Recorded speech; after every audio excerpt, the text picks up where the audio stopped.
All right, this is the weekly Tanya class, text-based, reading every single word of the Holy Tanya. What chapter were we on? 33. 33, very good. We finished 32. Now, you remember something interesting about 32? We always do a little context at the beginning. Remember something interesting about 32 that I told you? Is that the entire chapter, it's the heart of the Tanya. Yeah, that's true. Yeah, Lamed base is Lev, his heart. It was added. Very good. Okay, so that's what I want to talk about right now. It was added. You remember we spoke about that 2 weeks ago? Yeah, it was added for the printed version. It was added for the printed version. Very good. Because before Tanya was printed as a bound book, it was a series of pamphlets. Yeah. How long did it take the Tanya to write Tanya? It was a couple decades. Yeah. Okay. Was any other chapter besides the Kedomet and chapter 32 added? No, those were the ones that were added. Okay. But here's why I want to remind you that this chapter was added. Because what we're really doing right now is we're going back to the theme that we started in chapter 26 and left off with in the previous chapter of 31. So 31 really flows into 33. And 32 is sort of like an interruption of sorts. It's interesting, actually, when I made the Tanya map many, many years ago, I'm trying to think about how long ago that must have been. It's got to be 20 years ago, probably more, when I made the Tanya map. And Tanya map is a learning tool that I created to be able to keep track of the flow of the chapters. We should hang one here. Yeah. We should hang one here. Yeah, we have one in the other room where we used to. We have it in the library. Right. Yeah. We should have one really in every single room, like a mezuzah. You should have a Tanya map in every room. Wow, Okay. look at that. Yeah. So one of the things that it's available from Kahos, and if you haven't seen it, it's hard to describe, but most of you have seen it. It's a color-coded chart, and it shows the. I should make cable calls out of this. It's down the line. You lose them. Oh, you got the handheld version. Yeah, there's a handheld version and there's a roll-up poster version. Yeah. Okay. But at any rate, so when I made the Tanya map, there were a few changes from the original draft that I submitted to Kahos and the version that actually got published. But there was only one structural change. When I say structural change, the whole thing is a map. It's called the map of Tanya. It's sort of at a glance, a visual representation of the flow and the structure of the chapters. So some changes were made to some of the summaries and using this word instead of that word. But there was only one structural change, meaning the way that I organized the chapters as groups. And that was the chapter we're about to head into was I had it organized in a different group. And the correction was made by Rabbi Yoel Khan, Olav Shalom, who was one of the people who reviewed the map. So when he took a look at it, he didn't like the way that I grouped chapters 33 through 37. What I said was that 26 through 31 is tools for emotional well-being. 32 is Avas Yisrael. It stands alone, one chapter in a group unto itself. And then 33 through 37 is about Mashiach. So he said, no, not correct. He said 33 and 34 are also about emotional well-being. They're a continuation of the chapters that were started in chapter 26, focusing on joy. And I countered and said, yeah, but in chapters 33 and 34, the joy is specifically the joy of thinking about Geula, redemption, giving Hashem a dwelling place in this world. So he said, yeah, but the subject is not Mashiach, it's the joy that you get from thinking about this subject. In other words, yeah, it includes both topics, but what's the main topic? The main topic is joy. I said, but hold on a second. Chapter 32 came and changed the subject, It stopped the flow. And now it's like 33 starts a new flow. He says, no, chapter 32 is a Maimer HaMuskar, Rabbi Yoel said, which is 100% what it is. It is a Maimer HaMuskar. It's a parenthetical statement, a whole chapter in parentheses, so to speak. So he says it doesn't stop the flow that started in 26. It interrupts it, but then it picks up again and continues for 2 more chapters. So, just to explain to you, 33 and 34 are this funny, you know, in a Venn diagram where you have the 2 circles and the circle over. Okay, 33 and 34 are like the overlapping part of the Venn diagram. Because basically you have 26 through 31, which is about emotional well-being. Set 32 aside as its own thing. We're not including that in the pretend diagram here. Then you have 33 through 37, which speak about making a dwelling place in the lower realms for Hashem. Okay, so then there's an overlap. What part overlaps? 33 and 34, because it's about making a dwelling place for Hashem in the lower realms, which is the subject that continues until 37. But it's about joy, which was the subject that was begun in 26. And then the question becomes, well, which it has a foot in both of those worlds, but which one is the primary focus? And as Rabbi Yoel Olav Shalom told me, the primary focus of those 2 chapters, 33 and 34, and this is what categorizes them as being part of one group or the other, is they're primarily focused on joy. So these are still tools for joy.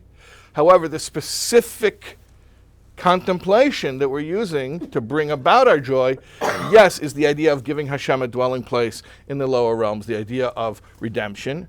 And that you're going to see is going to seamlessly flow into the subjects in 33, 34, and 35, where redemption becomes the actual proper focus of those chapters. You follow?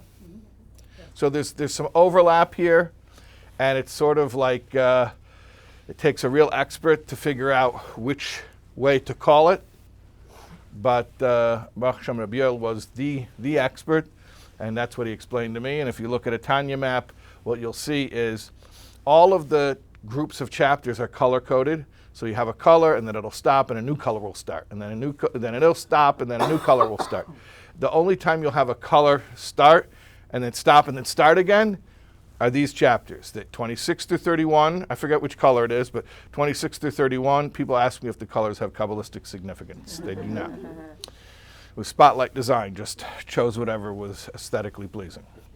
So you'll see, one color starts and stops again. 26 through 31, that's emotional well-being. It stops because of 32, which is a focus on Avos Yisrael. But then that same color from 26 to 31 picks up again in 33 and 34.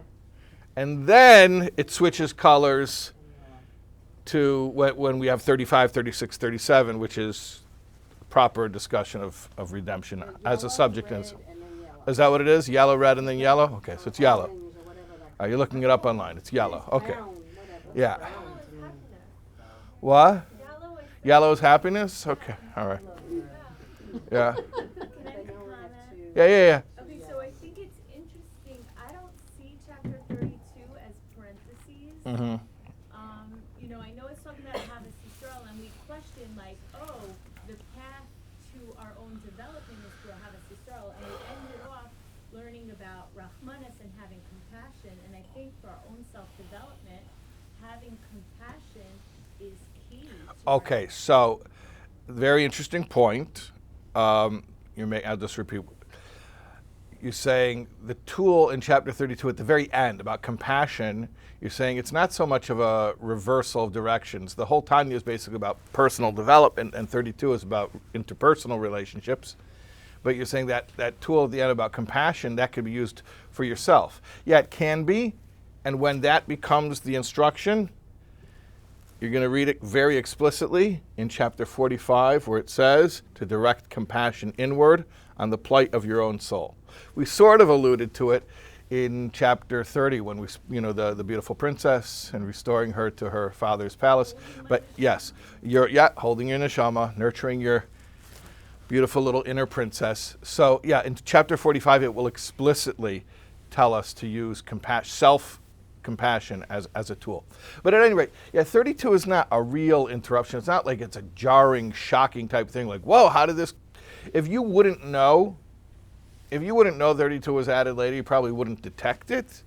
And 32 does build upon 31. In fact, the first line of 32 is, through doing 31, you're going to be able to do the mitzvah of loving your fellow. So it is built upon the previous chapter. Remember, 31 was shifting your self-concept from body-centered to soul-centered as a matter of personal development. And then 32 says, oh, by the way, that same shift you can apply to others, and then it would enable you to love your fellow. Okay, so there is a logical reason why 32 is where it is, not just randomly thrown in any place. Or it wasn't just because, oh, I needed it to be 32 because that's Lamed Beis and that's Lev. It does make sense there. However, at the same time, you will also notice that if you took it out, 31 flows very nicely into 33 because it's a continuation of the same focus, which is emotional tools and ways of cultivating joy. Okay? Fine. So that context makes sense? Okay. So let's go into the text. Okay. Perek Lamed Gimel, chapter 33. Eid Zeis. Furthermore. Furthermore means, and I'll tell you another thing. I'm adding now. Okay? We're building. We're adding. We're adding to all the tools that we've already introduced in 26 through 31. Tia simchas hanefesh ha'amitis. He should have true joy of the soul. You know, we've been speaking about that idea that you have to sort of make compartments in your heart, and you have to distinguish between the feelings that are coming from your godly soul and feelings that are coming from your animal soul. We already sort of embraced the frustration that we have regarding our animal soul, and we're trying to feel joy from our godly soul. We've been speaking about that since chapter 30. We spoke about it more in chapter 31. So another thing that'll help us to derive joy from the success and the accomplishments of the godly soul. Ubefrat kishrei benafshe beitim izumanu shetzarich lezakacha lahaira besimchas levav. Especially when you see at certain times that you need to purify and enlighten your heart with joy. Meaning, this is a tool that you whip out when you need it. Azai yamik machshavtei.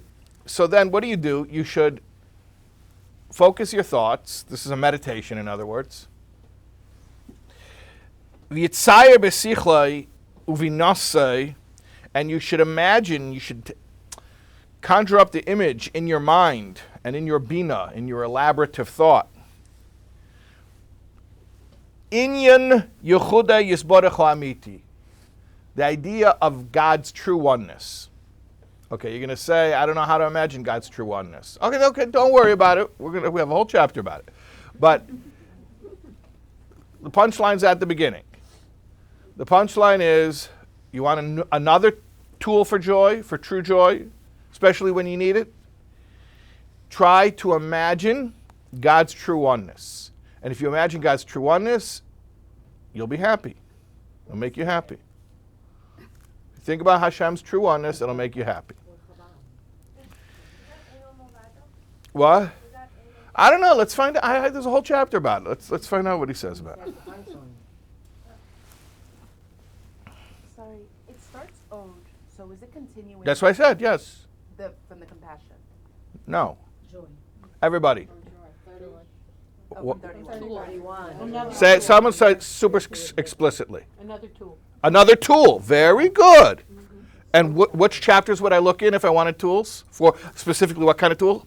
26 to 31. 26 to 31. And specifically tools for emotional well-being. Excellent. Okay, we got it. All right.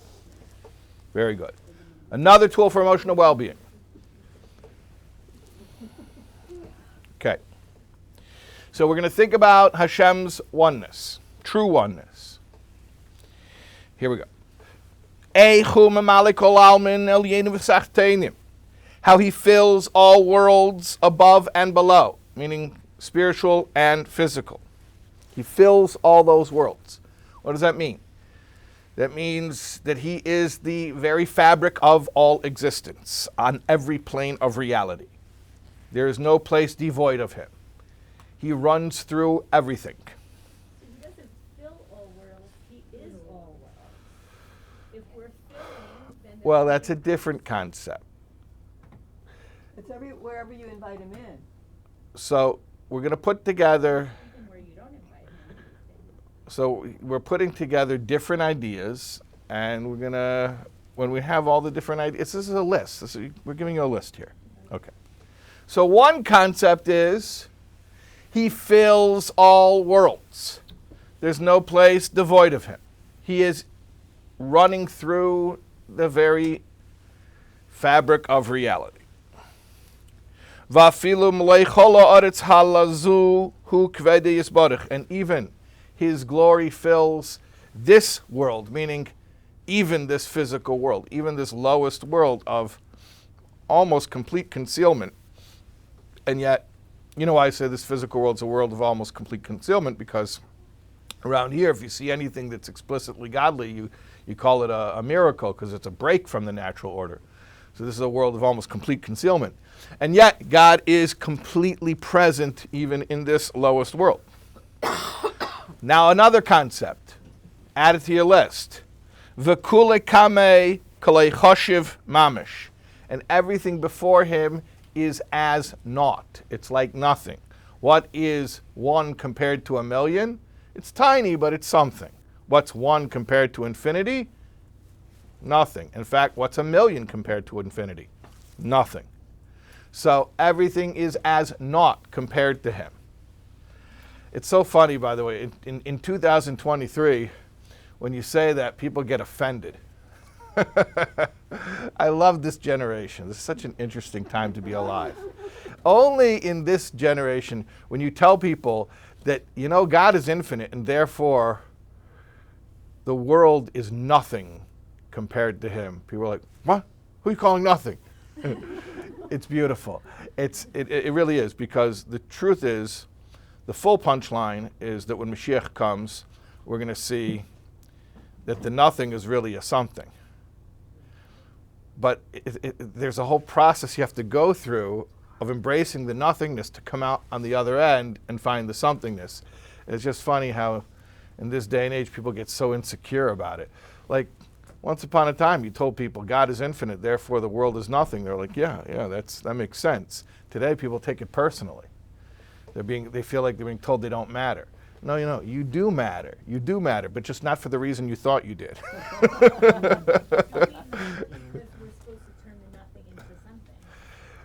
Do we matter because we're supposed to turn the nothing into something? We matter because ultimately we realize that our nothingness is the true somethingness, and that ultimately there's nothing but him, and even we are an extension of that. But let's not get ahead of ourselves. So he said Hashem permeates all existence. And we said that everything is naught before him, relative to infinity. He alone exists in the higher and lower worlds. He is the only existence. You want to imagine it? Okay. Just like he alone existed before the 6 days of creation, because he hadn't created anything else yet. Even in this place where the physical world exists, heavens, the earth, and everything in them, he alone fills this entire place. So just like nothing existed except for him before creation, obviously, because he hadn't created it yet. So to even now wrap your head around that, even after he has created, he is the only thing that exists everywhere. Meaning everywhere, there is only him. So too now, Hu levade bli shum shinui klal. It is only him without any change. How can that be? Because all the created beings are nullified completely to him out of existence. In other words, how can you say that only Hashem exists when other things exist? No, they don't exist. But we see that they exist. Yeah, those are projections of his existence. So wherever you find existence, you're really finding him. Yeah. Like the rays of the sun?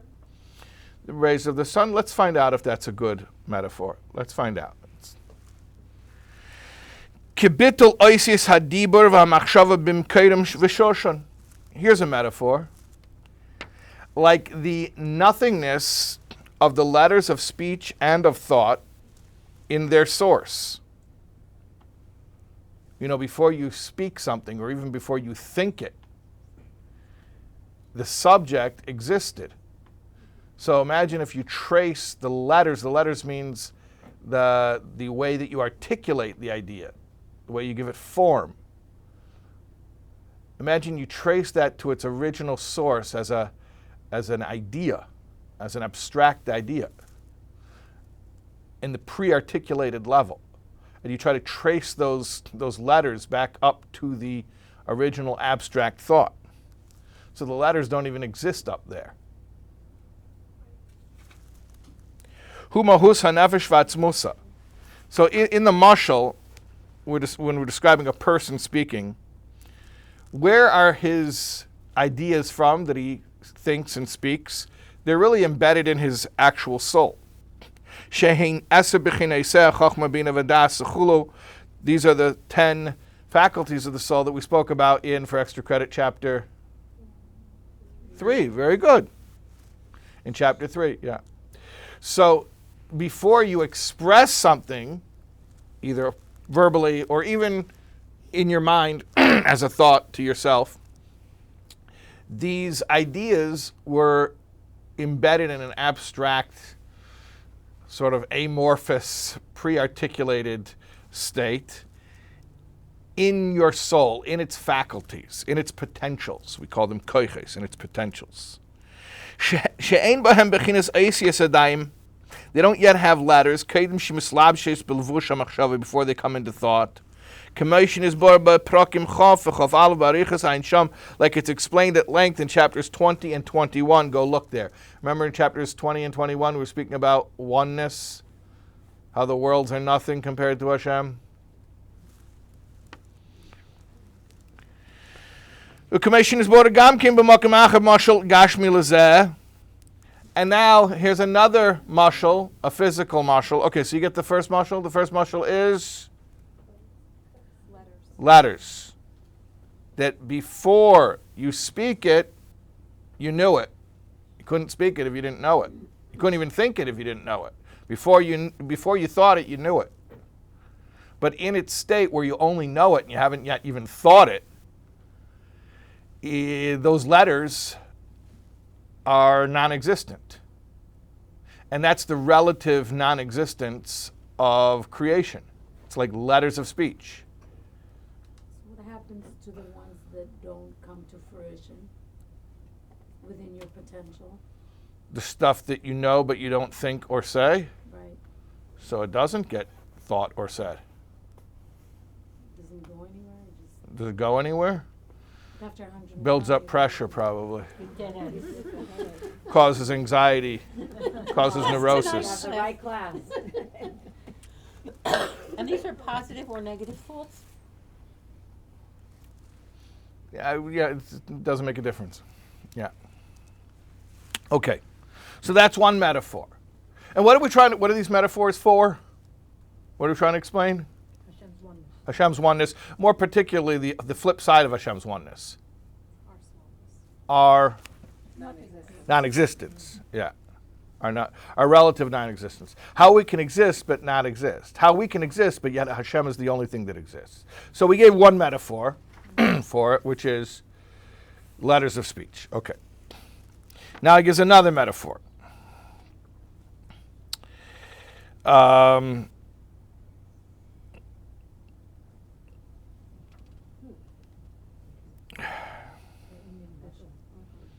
Where did it get up to? Yeah. Commission is Bargam came b'makom acher, mashal gashmi lezeh, yeah. Me'inyan bittul ziv va'oyer shemesh b'mkoidai. It's explained elsewhere. He doesn't say where. It's actually in Shar Yichud V'Amunah. But the relative non-existence of the light of the sun in its source, meaning in the sun. Hu guf kader shemesh shberikia, meaning the actual burning ball of the sun up in the sky. Listen to this. Shagam sham meir mispashet vaday zivay va'oray. No question that up there in the burning ball of the sun, the light is present. Obviously, it's present there. In fact, that light is more intense up there in the sun than it is how it reaches us here on earth. Yet up there, ironically, it's nullified to its source, and so it's as if it does not exist. In other words, it's ironic. If the light reaches us all the way here, 96 million miles away? Is that what it is? If the light is able to reach us here, quantify whatever that light, take out a light meter like a photographer, and you say, oh, this is what this light is. All right, fine. Seemingly, you ever seen that photograph of the Grand Central Station with the shafts of light beaming onto the floor? It's a famous, iconic photo, yeah. You know that cannot exist anymore? No, they didn't take out the windows. No, so it's a much simpler answer why that phenomenon will never be recreated. Buildings, they built more buildings, yeah.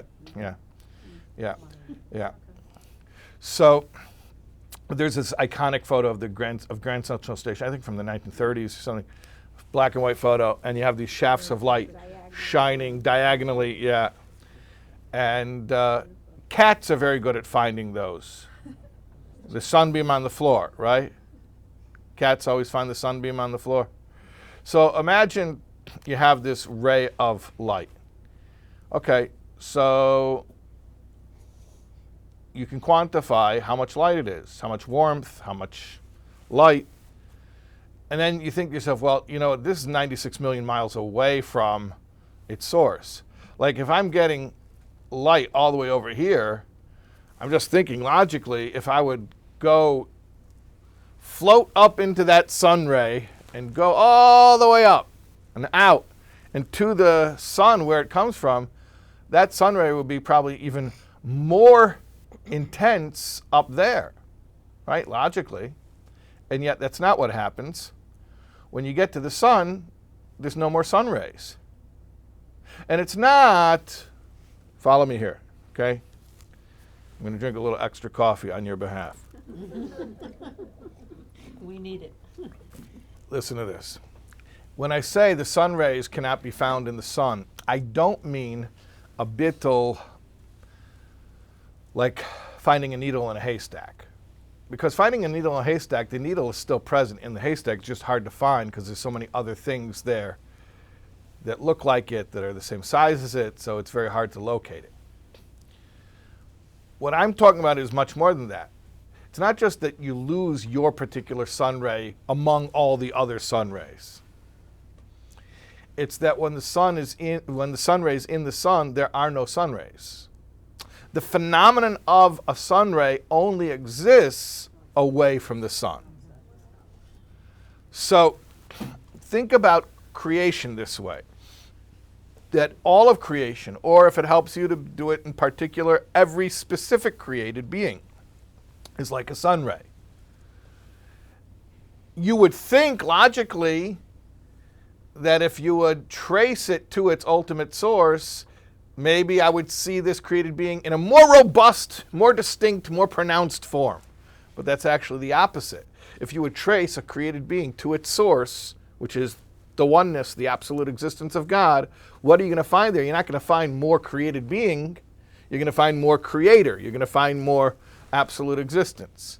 So in that sense, creation doesn't have any existence separate from Hashem, and therefore we can say that even after creation, Hashem is still all that exists. Now remember what's happening here. Chapter 33, we said we have another one for you. Another what? Tool for joy. Tool for joy. And specifically, it's a meditation. What are you going to meditate on? The true oneness of God. Okay, how do I do that? So we started saying, well, first of all, think about how Hashem runs through all of existence. He permeates it all. Penetrating every even the space in between subatomic particles. He's there. Okay, that's one thing. Then you think about the relative non-existence of creation. Okay, how do I fathom the relative non-existence? He gave me a couple metaphors. The words that you speak, or even the words that you think, when they're in their pre-articulated state. So those words, do they exist or they don't exist? Well, they have the potential to exist. But up there, it's above words, it's above letters. The other metaphor he gave me, the rays of the sun. Go trace the sun ray up to the sun. You don't find sun rays, you find sun. All right. Are you talking about the worlds like a sea of Bria, and the higher it is, the more Hashem? Like I'm not sure what you're asking. This, the level of the worlds. And yeah, but our world, it doesn't matter more which world. It doesn't matter. Even in this principle would apply even in Atzilus. This principle applies in all worlds. Ultimately, so the sun rays shining on Mercury, and the sun rays shining on Venus, and the sun rays shining on Earth, they're still sun rays. But how you see the sun. But none of them are the actual sun. But it could be with anything on Shishis vibrations. Everything that was. Yes, everything. Prior to that point of its Yeah. being is nothingness or Yes. oneness. Yes. So you're using sun, but you Right. could say tree, you could say sky. No. Don't get confused. Don't get confused. We're not talking about the real sun. The sun is just a metaphor. A metaphor. It's just a metaphor. The sun is just a helpful metaphor. Don't get fixated on this is not a metaphor about the sun. The sun is just helping us to understand something about the nature of all existence. Okay. In all worlds. In all worlds. It's probably just easier to relate to it in the physical world. But yeah, okay, let's continue. And these tools are for Beinonis and Tzaddikim? I don't know anything about tzaddikim. I really don't know.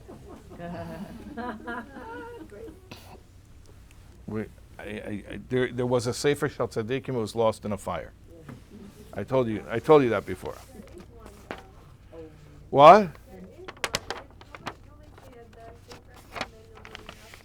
Yeah, there's such a vort. They refer to the Neyam Elimelech as the Sefer Shel Tzaddikim, because he writes there a lot about Tzaddik Elyon, Tzaddik Tachtain. That's true. Yeah. But the Alter Rebbe himself wrote a Sefer Shel Tzaddikim that was lost in a fire. Yeah. Okay. So we have two metaphors. V'kocha mamish. When we say v'kocha mamish, now we're flipping to the nimshal. We're going from the analogy to the analog. From the mashal to the nimshal. V'kocha mamish derech mashal hu bitula ilm loya b'mitzias lagabim kedei shehu erein tzav baruch hu k'mesh nisbo sham barichus. So too, literally, metaphorically, I love how he says that. So too, literally, metaphorically. V'kocha mamish means literally. Derech mashal, metaphorically. So too, literally, metaphorically. I just like that. I think that's cute. Is all creation nullified to the infinite, to the infinite light, as it's explained elsewhere at length. And elsewhere, it means other places in Chassidus.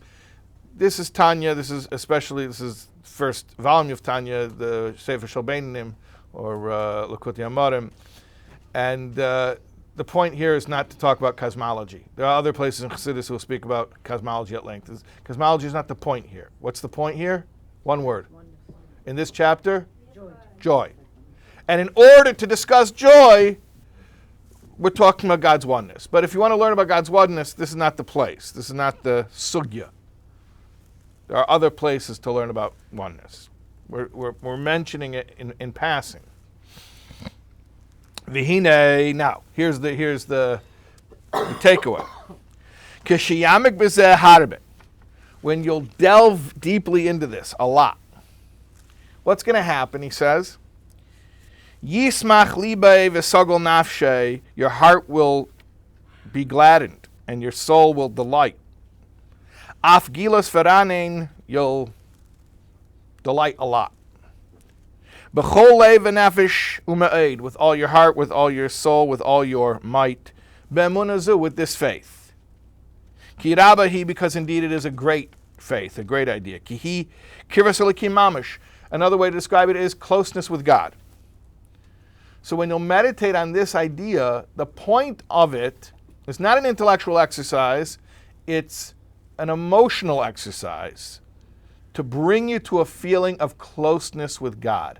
And that feeling of closeness should bring you joy. Not should, it does. That's what it does. It brings you joy. Yeah. Is there a practical application to this? Like, practically speaking. What is that? I'm so shocked by that question. No, I'm saying, What do you mean? Is there a practical application of this? This is practical. practically speaking, like, how does it work? You take a situation where you feel like there's no unity, like someone. No. Okay. Let's go through it. Exactly what he said. Can we go back to the beginning of the chapter? Okay. So he says, this is another tool. In other words, what am I already doing? Working on some. Working on Simcha. Right. Okay. Oh, and by the way, just so we don't forget, why were we working on Simcha? Why did we care about Simcha? That's the goal. That's the way to serve Hashem in the best possible way. Remember, everyone? Because we need to be joyous so that we can do everything well. We we perform on a higher level when we're joyous, and we have to serve Hashem our best. It's not easy to serve Hashem, so that's why we're pursuing joy. We had a lot of different tools for defeating sadness, for cultivating joy. So now here's another tool for joy. Okay, so just add it to our list because this is what we're doing already, and we know why. You said very well why. So this is another emotional tool? Another emotional tool. Okay. Ubefrat, and especially, okay. I'm just reading from the first line. When you see at specific times, when you need to purify and enlighten your soul with not your soul, your heart.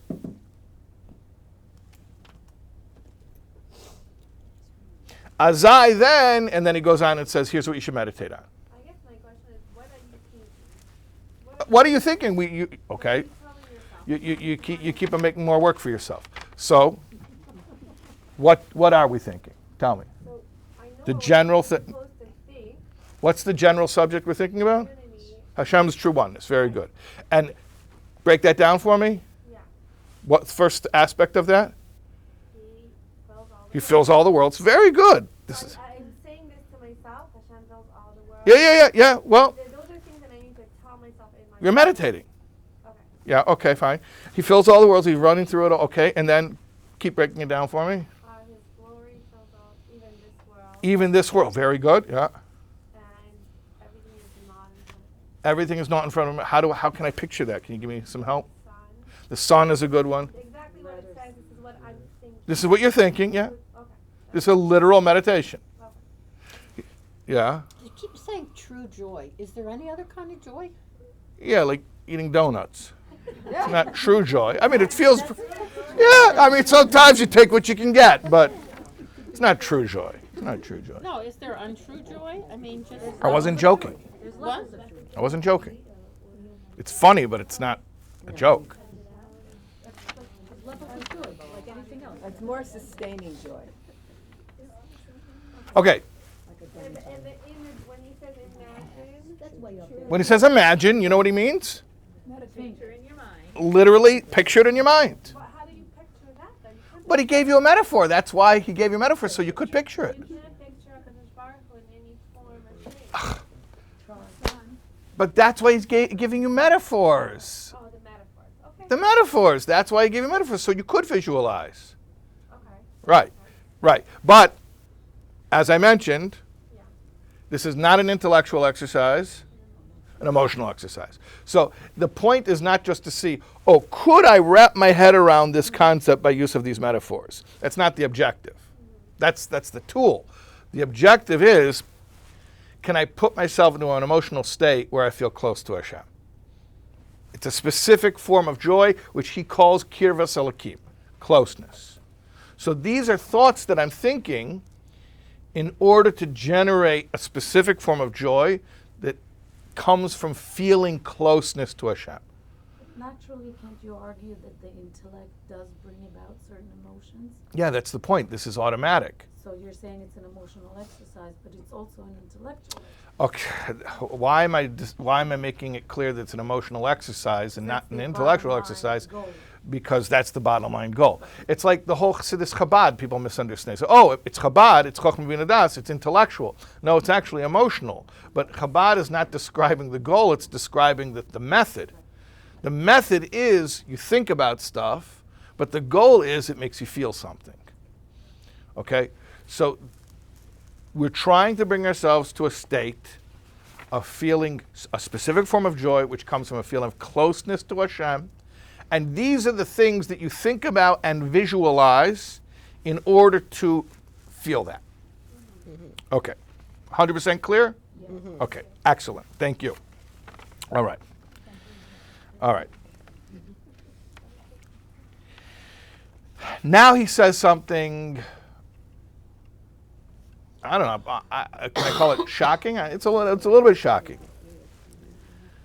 He says, V'zeh kol ha'odem v'tachlis briyosei. This thing that we've been talking about, thinking about Hashem's true oneness until it brings you to a state of feeling closeness, is the entire purpose of why a person was created. And now he ups the ante. And the entire purpose of the creation of all worlds, higher and lower. That's a very powerful statement. So this is not just a tool for joy, which is a big deal in its own right. As we explained, we need tools for joy. It's not a trivial matter. We need tools for joy so we can serve Hashem better. But this is now adding even greater importance to it. And this particular tool for joy also happens to be the fulfillment of your personal purpose as well as the purpose of the creation of all worlds. So obligatory. Obligatory, though. Yeah, it's pretty much, yeah, you're pretty much obligated, yeah. You thought it was fun. It was not fun, no. Took the fun right out of it. What is it to have the closeness? Okay, so now he continues now. Kirvas Elokim was how we were describing subjectively our experience of it. Now he describes it, I almost would call it like the other side of the coin. Like that transitions into. Watch what we're going to read. Liyei sloi dirazu b'tachtenim. That there should be for Hashem his dwelling place in the lowest realms. Like it's explained at length later. Where, if you guys remember, will you guys impress me? Where does it explain at length later, the idea of Hashem's dwelling place in the lower realms? 36, 52. Mashiach. You call it an amana? Yeah, it does. Were you just making that up? I mean, 46 or 52 are like chapters that stand out. You're looking at a Tanya map right now? I'm looking at Rabbi Taub, who says 46. Oh, I thought you said 36. No, 46. Okay, remember I said at the beginning, Rabbi Yoel said that Dira B'Tachtenim is really 35, 36, 37. So I thought you said 36, which really is, yeah. 35, 36, 37, yeah, especially 36, yeah. And then you said 52, which is very interesting. Yeah, because, no, but that's actually correct. Because in 51 and 52 and 53, he brings it back again to the idea of bringing the Shekhinah down to the world. So that was pretty good And which bluffing. is the last chapter? What? 53. So when I have a question at 53, Yeah, oh, Rabbi Taub's going to say, come back to chapter 1. yes, I will. That's right. 100%. Okay. So, watch what we just said. there's the way this affects me and the way this affects Hashem. Which is a funny thing because we just said that Hashem was not affected even by creation. Yeah, but it's one of those paradoxes. The way that it affects me, I feel close to Hashem, which is a good feeling. It makes me joyful. The way that it affects Hashem is it gives Hashem a dira b'tachtenim. Now, dira b'tachtenim is a term from the Medrash, from Medrash Tanchuma, Parshas Nosei, that says Hashem created the world because he craved a dwelling place in the lower realms. Chassidus Chabad especially speaks about that at length. There's a whole explanation from the Rebbe Rashab about, he goes in Hemshech Samach Vav, he goes through all the different explanations in Kabbalah, in Chakira, why Hashem created, and he says they all explain some aspect of creation. But the only one that satisfactorily explains why the physical world exists is this idea of Nisava liyeslei dira b'tachtenim, that Hashem irrationally desired to have a dwelling place in the lower realms. So now we're describing the fulfillment that Hashem gains from this. And this is not an incidental idea. This fulfillment that Hashem receives is actually the entire objective for which he created all worlds. V'hine, kama g'dei l'simchas hedyet u'shval anashim. Contemplate this. Contemplate this. How great is the joy of a simple commoner. Who is close to a physical king. This is a mashal. It's only a metaphor. We're talking about a physical king. Who comes to lodge with him, who's his guest. So you have a commoner, and they tell the commoner, the king wants to stay with you. The king is going to be your house guest. Wow, what an honor. The king wants to stay at my house. Again, you can try to relate to that. The king wants to stay at your house. Like in Elo. Yeah, but in Elo he's passing through the field. This is even more. This is him saying, what's your address? Let me put it in my Uber. I'm going to come to your house. He's coming to stay at your house. I know it makes some people nervous, but he's already there. You don't have to prepare anymore. He's already there. You know how that feels? Like somebody chashuv comes to town and people are like, oh, where's he staying? Well, actually, staying at my house. And we got, should all be saying that. yeah. So by doing We got that- special breakfasts for him. Yeah. What? By doing that meditation, By doing that meditation, what's happening? you're actually doing that. You're actually, For fancy, like, Kabbalistic. it's not a fantasy, right? No, I'm saying like Oh. Just this thing. Don't complicate it. Exactly. You said it perfectly. Should I quiz you again? No. Okay. Exactly what you said. Yes, you think those things. And like the Kotzker said, or someone asked the Kotzker, where is God? He said, wherever you let him in. So this is letting him in. So you're consciously thinking about how he is present. And in doing so, you are allowing him, so to speak, to be present. So he's your guest. You're his host. Now imagine a simple commoner, if he were the host of a king, how moving that experience would be. So he says, Kal v'chaymer, how much more so? Le'ein ketz, infinitely more so. Lekirvis v'diras melech malchem lochem HaKadosh Baruch Hu, if the king of all kings is close to you and dwelling with you. Think about how that would feel. For whom? Great question. Great question. So right now, in this line that we just read, whose feelings are we describing? Ours. Okay, good. Very good. Okay, keep track. Keep track. Let's keep going for a couple more lines. Ukidachsiv, like it says, Hashem says, who dares to approach me? So Hashem, who is so unapproachable, He just approached me. You were able to get through to Hashem, get through to him. He came to me. And this is why it was established that every morning we should give thanks and praise, and we should say, how fortunate we are, how good is our lot, how pleasant is our inheritance. What does that mean? Klaimar, that means, and he spells it out. Like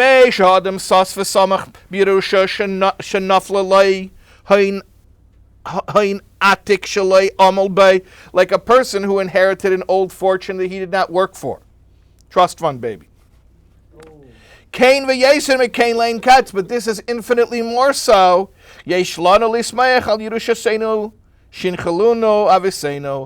We should rejoice over the inheritance that our forefathers, the Aves, gave to us, which is what? Hu Yichud Hashem Amiti, the oneness, the true oneness of God. Asher afilu be'aretz mitochas, that even on the physical earth, ein ed milvade, there's nothing but Him. V'zu hi diras b'tachtenim. And what does it mean? There's nothing but Him, even on the physical earth. It means dira b'tachtenim. So we were given this ability, not that we went to school and we learned how to do it. Even right now, I'm not teaching you to do something. I'm just giving you the PIN number to the ATM card of the fortune that you already own. Wow. Right. So What's the number again? the PIN number is this chapter. This is just the code. So you think about He fills all worlds, and even in this physical world, and everything before Him is naught, and the metaphor of letters of speech, and the metaphor of the ray of the sun. You do this meditation, visualization, and it brings you intellectually in touch with the idea of His oneness, which then emotionally brings you to a feeling of closeness, and is actually, as it were, providing Hashem with His dwelling place here in the physical world. And your ability to do that through your thinking is not something you earned, it's something you inherited. Yeah. I just want to say that Yusha has a song called Memale called Almond, and it talks about this, and it would be fantastic to meditate while that song is playing. Exactly this. Or maybe it's based on this. No, it is based on Tanya. You're realizing there's a song that's based on this chapter? Yeah, Okay. Mamali Kolam? yeah. Oh, okay. Yeah, I mean, that comes up a lot in a lot of, Mamale Seviv. Okay, but hold on a second. Is a commoner and a Benoni the same Why thing? didn't someone make it like? Common is just a metaphor. Well, hold on. Let's follow what's happening here. You were bequeathed with an ability. That means you didn't earn it, it was given to you. What's that ability? The ability is if you think about these things, you're actually providing Hashem with His dwelling place in the lower realms, specifically where? In your brain, which is part of the lower realms. Yeah. And it makes us feel this special feeling of closeness. But it's not just our feeling. Right. It's not just our feeling. We're going to get to that. V'zeu she'amar Rabbeinu, zichreinu levracha, taryag mitzvahs nitnu liYisrael bo chavakuk v'amidon al achas, shenemar v'tzadik b'munasi yichya. The sages said, Hashem gave us 613 mitzvahs. But Chavakuk came and he made it into one mitzvah, which is Amunah. Kloimer, that means, Ki ilo eine rak mitzvah achas hi Amunah levada, ki al yidei Amunah levada yave lekim kol tayag mitzvahs. It's as if you have one mitzvah. You know why? Because if you do this one mitzvah, it leads to all other 613 mitzvahs. Amunah, yeah. Dahainu.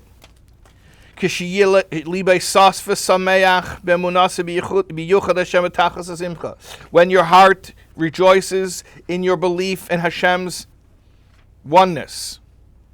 It's as if this was the only mitzvah you have. And this is the whole purpose of you and the whole purpose of the worlds. With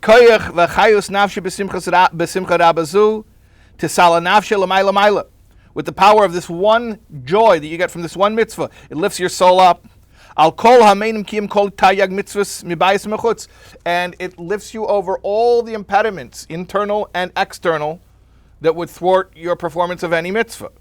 So this is the key to all mitzvahs. Zeh she'amar b'munasa yichya daike ketchias hamesim derech mashal kach tichya nafshi b'simcha rabazu. That's why Chaval Kook says that you live with your faith, because this is like living, not just living, enlivening, like a resurrection.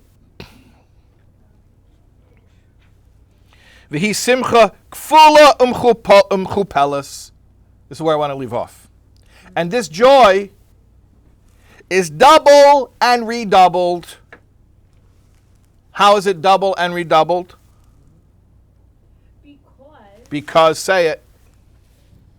When we have this dwelling place. We have this dwelling place for Hashem. We have joy. Our home, but it accomplishes the purpose of creation, which is a dear. So whose joy? It's double joy. Double and redoubled. You know why? I'm happy because I'm happy because Hashem's close to me. But Hashem's happy that He's close to me. But I'm happy that He's happy, and He's happy that I'm happy. It's a happy fest. So it's a happy fest. So it's double and redoubled. So don't go changing the ATM code. Okay. Life is better than a few weeks ago. We're all happy. Just